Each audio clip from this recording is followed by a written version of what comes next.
نہ چاہتے ہوئے بھی پاکستان غزہ تنازع میں کود چکا ہے۔ پاکستان کے لڑاکا طیارے JF-17 تھنڈر بلاک 3 تہران پہنچ گئے ہیں۔ ایران کی جانب سے اسی ہفتہ اسرائیل پر حملہ کیے جانے کا امکان ہے، اور لگتا ہے کہ اسی مقصد کے لیے طیارے ایران بھیجے گئے ہیں۔ ایرانی وفد کا دورہ پاکستان کام کر گیا، لیکن سوال یہ ہے کہ اگر ایرانی حملے میں پاکستانی طیارے استعمال کیے گئے تو اسرائیل اور امریکہ کا کیا ری ایکشن ہوگا؟ اس کے علاوہ خطے میں ایک اور اہم ڈیولپمنٹ یہ ہوئی کہ مصری صدر مشترکہ اسلامی فوج کے قیام کے سلسلے میں ترکی پہنچ گئے ہیں۔ مصری صدر عبدالفتاح سیسی کا 12 سال میں ترکی کا یہ پہلا دورہ ہے۔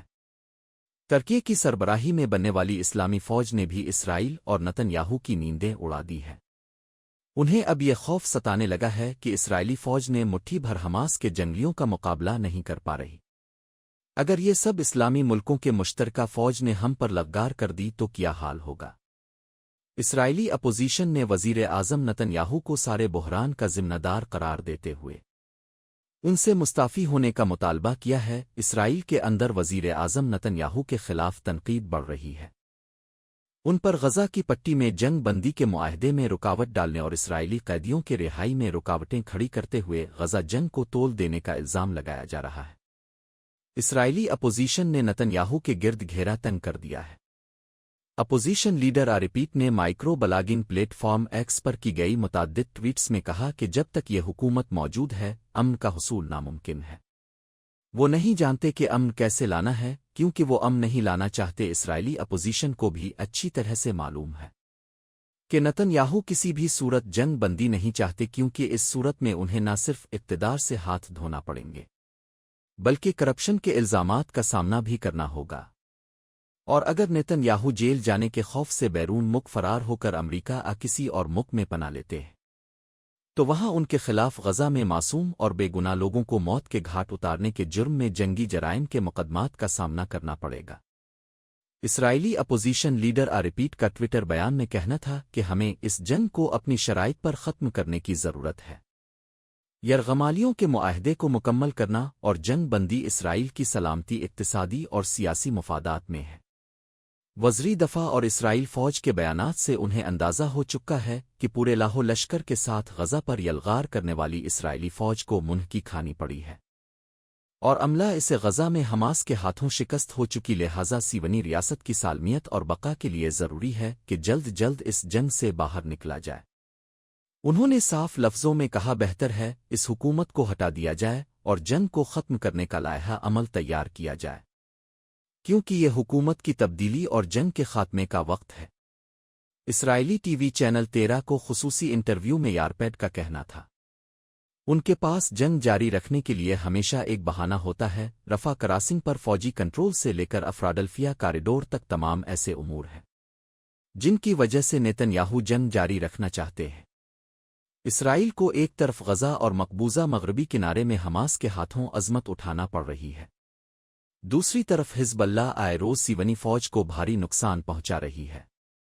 اسرائیل کے اندر سے بھی جنگ کے خلاف بھرپور آواز اٹھائی جا رہی ہے۔ ٹریڈ یونین کی اپیل پر پورے اسرائیل میں شٹ ڈاؤن نتن یاہو پر دباؤ مزید بڑھا دیا ہے۔ اب اپوزیشن کی جانب سے ہی شروع کی جانے والی احتجاجی تحریک لگتا ہے کہ نیتن یاہو کے تابوت میں آخری کیل ثابت ہوگی۔ نتن یاہو ہیلے بہانوں اور ہتھ کنڈوں کے باوجود امریکہ کی طے کر چکا ہے کہ نومبر میں ہونے والے الیکشن سے پہلے ہر صورت غزہ میں جنگ بندی کرانی ہے، کیونکہ اس سے ڈیموکریس کو لبرل امریکیوں اور وہاں بسنے والے دنیا بھر کے مسلمانوں کی حمایت حاصل ہو جائے گی۔ اسرائیل کی تمام تر مخالفت کے باوجود امریکی حکام غزہ کی پٹی میں جنگ بندی اور مذاکرات کے بعد اسرائیلی یرغمالیوں کی باحفاظت واپسی کے لیے پرعزم ہے۔ باخبر امریکی حکام نے تصدیق کی ہے کہ واشنگٹن غزہ مذاکرات سے کسی صورت پیچھے نہیں ہٹے گا، کیونکہ وہ 11 ماہ سے جاری جنگ کو ختم کرنا چاہتا ہے۔ امریکی اخبار وال سٹریٹ جنرل کی رپورٹ کے مطابق امریکی حکام سمجھتے ہیں کہ ابھی جو معاہدہ ہے اس میں زیادہ تر مطالبات حماس کے مانے گئے ہیں، لیکن اسرائیل کی جانب سے فلڈلفیا کاریڈور میں فوج برقرار رکھنے کی شرط کو حماس نے بالکل مسترد کر دیا تھا۔ امریکی حکام کی جانب سے پہلے اسرائیل کو معاہدے پر راضی کرنے کی کوشش کی گئی تھی، لیکن نیتن یاہو کے ضد اور خود دھرمی کی وجہ سے معاملہ کھٹائی میں پڑ گیا تھا۔ خود اسرائیلی اخبار ہارٹس کے مطابق نیتن یاہو کی فلاڈلفیا راداری میں فوج برقرار رکھنے کا مطالبہ معاہدے سے فرار کے لیے دلیل اور مؤثر چال تھی۔ دراصل نیتن یاہو کو یہ خوف لاحق تھا کہ اس معاہدے کو تسلیم کرنے کا مطلب حماس کی فتح اور برتری ماننا ہوگا، کیونکہ جنگ میں ہمیشہ جیتنے والا فریق ہی مذاکرات کی میز پر اپنی شرائط پیش کرتا ہے۔ نیتن یاہو کے یوٹرن پر امریکہ کے ساتھ ساتھ مصر نے بھی ناراضگی کا اظہار کیا تھا۔ ثالثی کرنے والے مصری حکام نے اسرائیلی وزیر اعظم کو نہ صرف کڑی تنقید کا نشانہ بنایا بلکہ ان پر جنگ بندی معاہدے میں رکاوٹیں کھڑی کرنے کا الزام بھی لگایا۔ امریکی وزیر خارجہ کے ترجمان میتھیو ملر کا کہنا ہے ان کی ترجیح غزہ میں یرغمال قیدیوں کی رہائی ہے۔ ملر کے مطابق ان لوگوں کو بچانا ممکن ہے۔ الربیہ کو دیے گئے انٹرویو میں میتھیو ملر کا کہنا تھا کہ یہ غمالوہے کی رہائی کے لیے سب سے اچھا آپشن مذاکرات ہے۔ امریکہ ڈبل گیم کھیل رہا ہے، ایک طرف اسرائیل پر مذاکرات کے لیے دباؤ ڈال رہا ہے اور نیتن یاہو کو برا بھلا کہا جا رہا ہے، لیکن دوسری جانب حماس کے سربراہ یحییٰ سنوار سمیت ٹاپ لیڈرشپ کو جنگی مجرم قرار دے دیا ہے۔ امریکہ ہمیشہ کی طرح دو کشتیوں کی سواری کرنا چاہتا ہے کہ دنیا کی نظر میں اچھا دکھائی دینے کے لیے اسرائیل پر لان تان کی، جبکہ اسرائیل کو پچکارنے اور منانے کے لیے حماس کے قیادت کو جنگی مجرم قرار دے دیا۔ العربیہ کی جانب جب میتھیو ملر سے جب حماس کے سربراہ حسن مار سمیت حماس کی سینئر قیادت کے خلاف مجرمانہ الزامات عائد کرنے سے سوال کیا گیا تو ملر نے واضح کیا کہ ان کا مطلوب افراد کو پکڑنے اور انہیں اپنے جرائم کے سبب عدالت میں پیش کرنے کو اہمیت دیتا ہے۔ غزہ کی پٹی میں جنگ روکنے کے لیے معاہدے تک پہنچنے میں ناکامی پر تبصرہ کرتے ہوئے ملر نے کہا کہ وزیر خارجہ انٹونی بلنکن کے مشرق وسطیٰ کے 9 دورے ناکام نہیں رہے۔ اس دوران میں اسرائیل خلیج کم کرنے کی تجاویز پر آمادہ ہوا، لہٰذا یہ پیش رفت شمار ہو گئی۔ خطے میں اہم پیش رفت یہ ہوئی کہ 12 سال بعد مصر کے صدر عبدالفتاح سیسی پہلی مرتبہ ترکیے کا دورہ کر رہے۔ اخوان المسلمین کی حکومت پر شب خوب مارنے کے بعد سے ترکی اور مصر کے تعلقات انتہائی کشیدہ تھے۔ مصر میں 2013 میں فوج کے اس وقت کے سربراہ عبدالفتاح سیسی نے منتخب صدر محمد مرسی کی حکومت کا تختہ الٹ دیا تھا، جس کے بعد انقرہ نے قاہرہ کے ساتھ تعلقات منقطع کر دیے تھے۔ محمد مرسی ترکیے کے اتحادی تھے اور انہوں نے بطور صدر 2012 میں انقرہ کا دورہ بھی کیا تھا، ایسا ملک جس سے ترکیے کے سفارتی تعلقات بھی نہ ہونے کے برابر تھے۔ اچانک اس ملک کے سربراہ کا استقبال کرنے ترک صدر رجب طیب اردگان خود ایئرپورٹ پہنچے۔ عبدالفتاح سیسی کو ریڈ کارپیٹ بھی دیا گیا۔ مبصرین اور تجزیہ کار حیران ہیں کہ اچانک مصر اور ترکی میں فاصلے کیسے کم ہو گئے اور دوریاں کیسے دور ہیں، آخر اس قربت کی کیا وجہ ہے؟ دونوں ملکوں کے درمیان فاصلے سمٹنے کے سب سے بڑی اور اہم ترین وجہ بیت المقدس کی آزادی ہے۔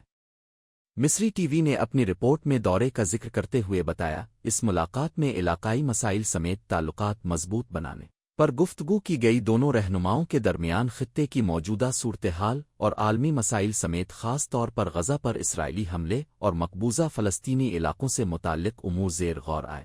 اس دورے کے دوران دونوں ملکوں میں تقریباً 20 معاہدوں پر دستخط ہوئے، جن میں توانائی، دفاع، سیاحت، صحت، تعلیم اور ثقافت کے شعبے شامل ہیں۔ یہ تو مصری ٹی وی کی رپورٹ تھی، لیکن اس سے کافی پہلے ہی ترک میڈیا یہ خبر لے چکا تھا کہ سیسی کے ترکیے کے دورے کے دوران دونوں ملک اسرائیل کو لگام ڈالنے اور مقبوض آبادی مقدس کی آزادی کے لیے اسلامی ملکوں پر مشتمل القدس فورس بنانے پر مشاورت ہوگی۔ ترکیے کی پلاننگ ہے کہ ابتدائی طور پر مشترکہ فوج کو خطے کی سلامتی، سیکیورٹی اور دہشت گردوں سے نمٹنے تک محدود رکھا جائے گا۔ آہستہ آہستہ اس میں دوسرے ملکوں کو شامل کیا جائے گا اور آخر میں مقبوضہ المقدس کی حفاظت بھی اسی فورس کی ذمہ داری ہوگی۔ یہ خاکہ ترک صدر رجب طیب اردگان میں پیش کیا ہے۔ اب دیکھتے ہیں کہ پاکستان، ایران، سعودی عرب اور یو اے ای سمیت کتنے مسلم ملک اس فوج میں شامل ہونے میں دلچسپی لیتے ہیں۔ طیب اردگان کے لیے سب سے بڑا چیلنج تو یہ ہوگا کہ وہ اپنے سب سے بڑے حریف سعودی عرب کو کیسے رام کریں گے۔ اگر سعودی عرب اس اتحاد میں شامل ہونے پر راضی ہو گیا تو پھر تو کسی قسم کی پریشانی نہیں ہوگی، لیکن اگر سعودیوں نے انکار کر دیا تو پھر یہ القدس فورس کا معاملہ کھٹائی میں پڑ سکتا ہے۔ سعودی عرب کی جانب سے یہ کہا جا سکتا ہے کہ 57 اسلامی ملکوں کی مشترکہ فوج پہلے ہی سعودی عرب کی سربراہی میں بنائی جا چکی ہے۔ اور اس کی کمانڈنٹ چیف پاکستان کے سابق army chief general Raheel Sharif ہیں۔ مصر اور ترکی اس فوج میں کیوں شمولیت اختیار نہیں کرتا؟ سعودی عرب کی جانب سے پاکستان پر سوال اٹھایا جا سکتا ہے کہ یمن تنازع میں پاکستان غیر جانبدار تھا، اب کیوں وہ کسی مشترکہ فوجی اتحاد میں شامل ہونے جا رہا ہے؟ ناظرین، ذرائع کا دعویٰ ہے کہ تہران ایئرپورٹ پر پاکستان کے ڈیر-17 تھنڈر طیارے دیکھے گئے ہیں۔ کیا واقعی پاکستان اسرائیل پر سرجیکل سٹرائیک کے لیے ایران کو اپنے طیارے دینے پر راضی ہو گیا ہے؟ اگر ایسا ہے تو پھر پاکستان کو اسرائیلی ری ایکشن کے لیے بھی تیار رہنا ہوگا۔ دیکھتے ہیں ایران کب اسرائیل پر حملہ کرتا ہے اور القدس فورس کا اونٹ کس کروٹ بیٹھتا ہے۔